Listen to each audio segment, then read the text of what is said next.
चारपाई पर लेटा बूढ़ा शरीर हड्डियों का ढांचा बना हुआ था। रोज रोज खांसने की वजह से उसके अंजर पंजर सब हिलने लगे थे। मुंह से राल बह रही थी। कोहनियों की मदद से वो उठ बैठी। मैला कुचला लिहाफ उसने अपने ऊपर से हटाया और कमीज के पल्ले से राल साफ करने लगी। इतनी परेशानी के बाद हाथ थर थर कांप रहे थे। वो जिस कमरे में लेटी हुई थी वो कमरा उसके गुजरे हुए कल का आईना था। एक कोने में चारपाई पड़ी हुई थी, दूसरे कोने में चूल्हा रखा था जिसके साथ लकड़ी का एक टुकड़ा रखा हुआ था। चारपाई के बिल्कुल सामने दीवार पर आईना लगा हुआ था जो जगह जगह से खुरचा हुआ था, जिसमें शक्ल भी खूब ध्यान करने के बाद नजर आती थी। एक तरफ दीवार पर कीले ठोककर कपड़े लटकाए गए थे। कपड़ों के बिल्कुल नीचे लकड़ी का एक पुराना संदूक रखा हुआ था जिसका ताला कब का टूट चुका था। औरत खांसते खांसते थक कर वापस लेट गई। धुएं की तरह उसके मुंह से सांसें निकल रही थी। हाफते हुए उसने पूरी आंखों को खोली। इतने में बाहर से छोटे से आंगन के कोने पर बने एक बाथरूम का दरवाजा खुला और अंदर से एक लड़की निकली। वो चादर के पल्लू से मुंह पोंछते हुए उसी कमरे की तरफ आ रही थी। बूढ़ी औरत ने थोड़ा सर उठाकर उसे देखने की कोशिश की। वो अंदर कमरे में आकर सीधे आईने की तरफ बढ़ी। बिल्कुल सफेद रंग के साथ लंबे लंबे बाल, कमर पर बिखेरे, आईने के सामने खड़ी हो गई। वो एक बहुत ही अच्छे नैन नक्श वाली लड़की थी। उसने जालजट का लाल सूट पहन रखा था। लाल रंग के सूट में वो बिल्कुल लाल गुलाब लग रही थी। वो गुलाब जो अपने आखिरी दिन गुजारने के बाद बिखर जाता है या रंग बदल कर सूख जाता है। पलंग पर लेटी बूढ़ी औरत की नजर उसके कपड़ों से फिसलती हुई उसके चेहरे तक गई। आईने में एक नजर देखने के बाद वो गुनगुनाते हुए वापस आई और उस लकड़ी के संदूक की तरफ बढ़ी और संदूक का ढक्कन खोलकर उसने अंदर से एक पुराना पर्स निकाला और वापस आईने की तरफ बढ़ी। अब वो आईने में देखते हुए काजल लगा रही थी। फिर उसने खुशबू छिड़की। छोटे से कमरे में धीमी सी खुशबू फैल गई। ये खुशबू कहाँ से आई? चारपाई पर लेटी बूढ़ी औरत ने आहिस्ता से कहा, बताया तो था आपको, ये सब सामान हमारी दीदी ने लेकर दिया है, वो जहां मैं कपड़े सीने जाती हूँ। वो कह रही थी साफ सुथरी होकर आना। और हाँ, और तुम लेटी रहो, ज्यादा बोलोगी तो खांसने लगोगी। आज आते हुए तुम्हारी खांसी की दवा लेकर आऊंगी। ये कहते हुए उसने कील पर लटके कपड़ों के साथ लटका हुआ पर्स उठाया और बाहर निकल गई। पीछे चारपाई पर लेटे शरीर की आंखों में झांको तो कयामत सी नजर आ रही थी। पलकों के पार से एक पुराना मंजर धीरे धीरे आंखों के रास्ते बाहर निकला और झुर्रियों वाले चेहरे पर बह गया। सच है कि अपनी बोई फसल काटने का समय आसान नहीं होता। वो अपने माँ बाप की इकलौती औलाद थी। उसके बाबा उसके बचपन में ही चल बसे और पीछे रह गई इस लड़की की माँ। बाबा के जाने के बाद उसकी माँ ने उसे पाला। 2 सतूनों पर खड़ी छत के नीचे से अगर एक सतून गिर जाए तो छत का वजन एक सतून के ऊपर आ जाता है। उसकी माँ ने हर तरह का वजन उठाए रखा लेकिन छत को गिरने ना दिया। फिर उसको पाल पोस कर बड़ा कर दिया। औलाद भी बड़ी नाशुक्र होती है।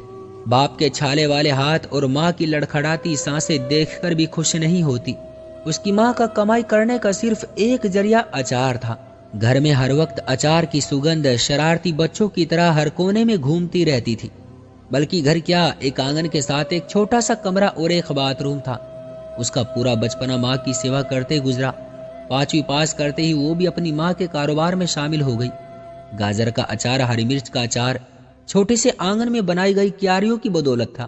क्यारियों में जैसे ही मिर्चें लगती, माँ उन्हें उतार कर पानी में उबालने के बाद मसाले लगाकर तेल में डुबोकर डब्बे में बंद कर देती।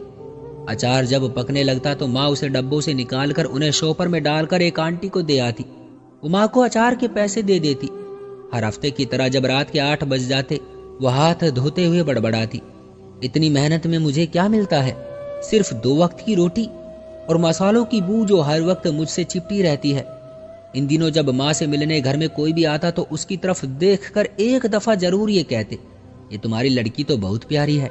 तब लड़की ने जैसे आसमान के 2-3 चक्कर लगाए और उन्हीं हवाओं में उड़ते हुए माँ से जिद करके एक आईना लगवा लिया जो माँ ने सीधा अपनी चारपाई के बिल्कुल सामने लगा दिया। अब जब भी वो आईने में देखने के लिए खड़ी होती तो माँ पीछे से उसे देखने लगती। अब 8 बजे के बाद हाथ धोने वाली बड़बड़ाहट के शब्द बदल गए।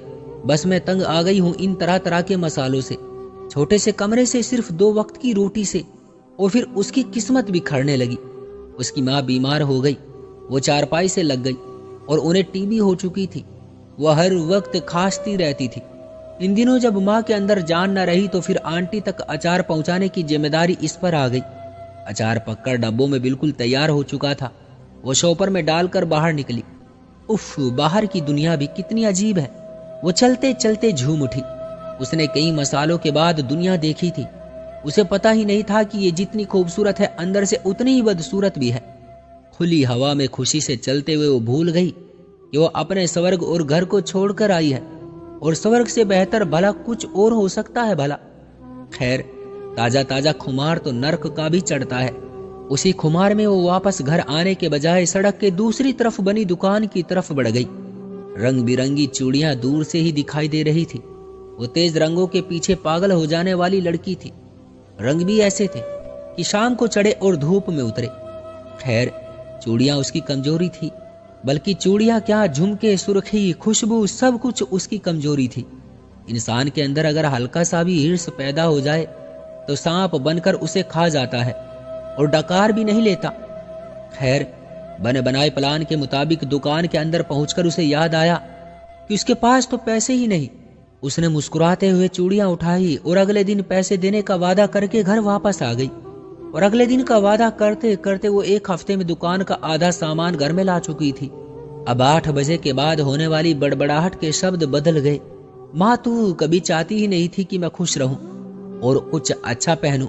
चारपाई पर लेटे लेटे ही माँ ने जब जोर से उससे पूछा, बेटी ये सब कहाँ से आ रहा है, तब वो खामोशी से बाहर निकली। लेकिन उसके बाद उसके शब्द बदल गए। अगले दिन उठते वक्त वो अपने ही जुनून में थी। आईने के सामने खड़े होकर हल्का सा बड़बड़ाई, आज मैंने उससे पूरी बात करनी है। फिर जब वो तैयार हो रही थी, माँ चारपाई पर लेटी हुई थी और कड़ी नजरों से उसे देख रही थी। खैर, उसे किसी बात की परेशानी थी। जब उसने उधार लिया हुआ लाल जोड़ा पहन लिया और फिर बाल समेटे और खुशबू छिड़कने लगी तो माँ ने सख्ती से पूछा, ये खुशबू कहाँ से लाई है? माँ, सिलाई वाली दीदी ने दी है। उसने काजल भरी नजरें उठाते हुए धीमे से कहा और बाहर निकल गई। उसने देखा था कि माँ की सांसें उथल पुथल हो रही थी। शायद उसे फिर खांसी का दौरा पड़ने वाला था। उसने बाहर आकर क्यारी में छुपा बैग निकाला जो रात को तैयार करके रखा गया था। वो धीरे से टीन से बना छोटा सा दरवाजा बंद करके बाहर निकली। उसके कदम जमीन की बजाय हवाओं में थे, लेकिन उसे पता ही नहीं था कि हवाएं तेज चले तो मुंह के बल गिरा देती है। अपने आशिक के साथ शादी के बाद जब वो 3 दिन बाद घर वापस पहुंची तो दरवाजा बंद था। उसे देखकर आसपास के लोग बाहर निकल आए और औरतें छतों पर निकली और इसे घूर रही थी। पहले थोड़ी सी वो परेशान हो गई, लेकिन फिर भी बेशर्मी से खड़ी रही। अब क्या लेने आई है? बेशरम माँ को मारकर सुकून नहीं मिला जो अपनी बेशरम शक्ल लेकर फिर आ गई है। और कहीं से आवाज उभरी और चारों तरफ आवाजें गूंजने लगी। लोग एक साथ बोलने लगे। चारों तरफ शोर ही शोर था। वो पीछे हट गई। वापस अपने पति के घर आते हुए उसका दिमाग सुन्न था और दिमाग के पर्दे पर वो आखिरी उथल फुथल सांसें गूंज रही थी। तो माँ मर गई। अब 8 बजे वाली बड़बड़ाहट दिन भर जारी रहती। लंबे लंबे शब्द सिमट कर कुछ शब्दों तक रह गए। तो माँ मर गई। पहले पहले बेयकीनी से ये जुमला मुंह से निकलता। उठते बैठते और फिर सोते जागते इस तहखाने में 2 साल हो गए। और जब उसकी भी बेटी 5 साल की हो गई तो उसका पति एक हादसे में चला गया। तब वो भी अपनी माँ की तरह इसे खुले आसमान तले आ गई। जिंदगी का सबसे कठिन दौर उसने बहुत सब्र से काटा, बिल्कुल ऐसे ही जैसे उसकी माँ ने काटा था। वो दिन भर काम में लगी रहती। उसकी बेटी दिन ब दिन बड़ी होती जा रही थी। खर्चे बढ़ते जा रहे थे। घर के खर्चों ने उसे वक्त से पहले बूढ़ा कर दिया।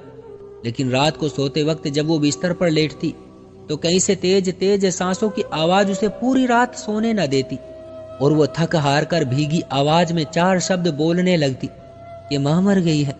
जैसे जैसे उसकी बेटी की उम्र बढ़ती जा रही थी वैसे वैसे उसके अंदर उसकी माँ की आदतें आती जा रही थी। पहले तो जैसे उसके माथे पर बिल्कुल माँ की तरह सलवटें पड़ गई हो और फिर उसकी आवाज भी बिल्कुल उसी की तरह सख्त हो गई। वो भी बिल्कुल अपनी माँ की तरह आहिस्ता आहिस्ता खाते हुए चारपाई से लग गई। अपनी बेटी को उसने सिलाई कढ़ाई सिखाई थी। वो उसके साथ ही उसे छोड़ने कॉलेज में जाती, लेकिन उसके बीमार होते ही वो अकेले जाने लगी। अब वो अपनी माँ की तरह चारपाई पर खांसती रहती और बेटी तैयार होकर चली जाती। वक्त पलट गया था। और उसकी तरफ देखकर तालियां बजा रहा था। निंदा से, नफरत से, हसरत से। बड़े बूढ़े कहते हैं माँ बाप के साथ किया हुआ सलूक 7 नस्लों तक भुगतना पड़ता है, और वो भी बिल्कुल अपनी माँ की तरह सहमी हुई छत की कड़ियां गिनती रहती। उसकी बेटी जब आईने के सामने खड़ी होकर खुशबू छिड़कती तो सारे दर खुलते गए और गुजरे हुए कल का एक जुमला एकदम से उसके मुंह से निकला। जवाब तो उसे पता था, क्योंकि ये वही जवाब था जो अपनी माँ को दे चुकी थी। उसकी सांसें तेज होने लगी, हलक सूखता जा रहा था। कुछ कहने की कोशिश कर रही थी पर कुछ कहा नहीं जा रहा था। बेटी जब बाहर निकली तो वो कोहनियों के बल बड़ी मुश्किल से थोड़ी ऊंची हुई।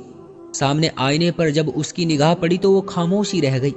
मौत उसके आसपास मंडराने लगी तो टूटे फूटे आईने में आज साफ दिखाई दे रहा था। वो सूरत तो दिखा रहा था, लेकिन सूरत उसमें उसकी नहीं बल्कि उसकी माँ की थी। 3 दिन बाद जब बेटी किसी के साथ वापस आई तो घर का दरवाजा बंद था। मर्द बाहर निकले, औरतें छतों पर निकली। शोर सा बढ़ गया, हवा खामोश हो गई, वही शब्द दोहराए गए। आईने पर एक और कहानी छप गई। तो दोस्तों, ये थी हमारी आज की कहानी। उम्मीद करते हैं कि आपको पसंद आई होगी। आपका क्या कहना है इस कहानी के बारे में? कमेंट करके हमें जरूर बताएं। वीडियो को लाइक करके चैनल को सब्सक्राइब कर लीजिए। मुझे दीजिए अगली वीडियो तक इजाजत। तब तक के लिए धन्यवाद।